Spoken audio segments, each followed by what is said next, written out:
Well, first, you need a concentrated source of beta-sitosterol, and even the saw palmetto berry, the plant recognized as one of the best sources of beta-sitosterol, contains only 333 parts per million of beta-sitosterol.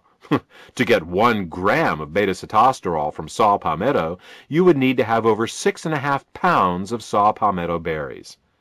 Furthermore, beta-sitosterol is very poorly absorbed orally. Less than 5% of what you take by mouth makes its way into the bloodstream, and then even less gets to the prostate itself. Thus, to absorb 1 gram of beta-sitosterol a day from saw palmetto berries, you would actually need to eat over 132 pounds of the berries a day. Ellagic acid is found in raspberries and pomegranates, but again, we have the same problem with absorption and concentration.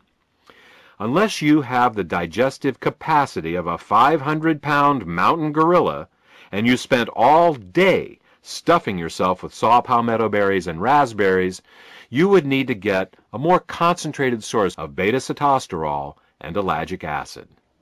So, the first 2 ingredients we chose to put in endosterol were concentrated forms of beta-sitosterol and ellagic acid. Okay, that takes care of the first 2 problems, hormonal inversions and cancer.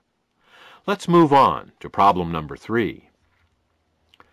The third cause of prostate problems is zinc deficiency. A zinc deficiency not only causes the prostate to operate less effectively, it can also cause it to enlarge. Different organs in the body have different requirements for elements, and for the prostate, zinc is required. It may sound strange that some organs need more of one element than another, but you already know of the most common example. It's called goiter.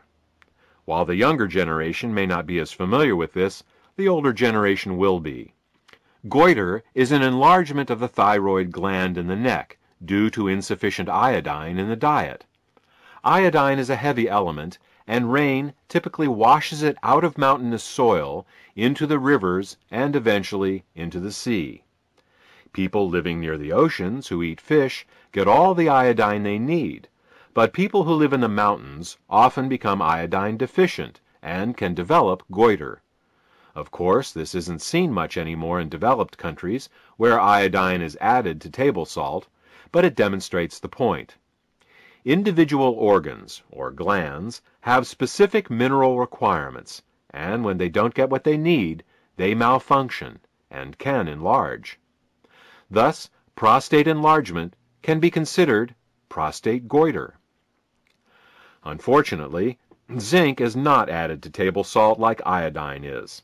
This, added to the fact that zinc becomes more difficult to absorb with age, leads to the widespread zinc deficiencies we see today.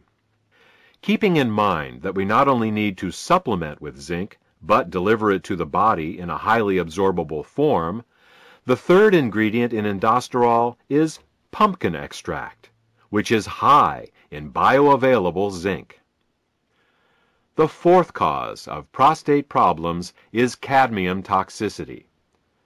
Cadmium toxicity is actually related to zinc deficiency in the sense that low zinc levels can cause cadmium toxicity. Cadmium is a toxic heavy metal, commonly found in soft drinks, seafood, cigarette smoke, plastics, water softeners, and other places. Cadmium can cause chronic fatigue, hair loss, high blood pressure, arthritis, impotence, and of course, prostate problems. Cadmium owes its unique ability to damage the prostate to its similarity to the element zinc. Now, all beneficial elements have their toxic analogs, poisonous elements that the body mistakes for the beneficial ones. This is due to similarities in the atomic radius and electrical charge of certain elements. Thus, the body mistakes aluminum for magnesium, lead for calcium, mercury for selenium, and cadmium for zinc. Now, the prostate needs zinc to function, and it is often zinc deficient, So when it sees some toxic cadmium floating by in the bloodstream, it thinks, oh good, here's some zinc, I need that, and it gobbles it right up. In this manner, over time, cadmium accumulates and begins causing problems. If a man were to take supplemental zinc his whole life, it would offer some protection against cadmium absorption, but even so, some cadmium is bound to make it to the prostate. The only way to deal with cadmium is to remove it with a chelator. A chelator is an ingredient that has a very strong attraction to a particular element.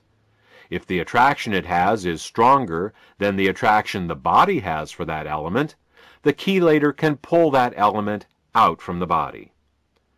The safest and most effective cadmium chelator is called EDTA.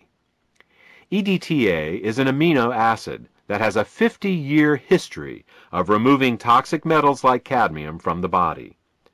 Once EDTA has attached itself to cadmium, the entire complex becomes water-soluble and will be eliminated harmlessly in the urine within a few hours.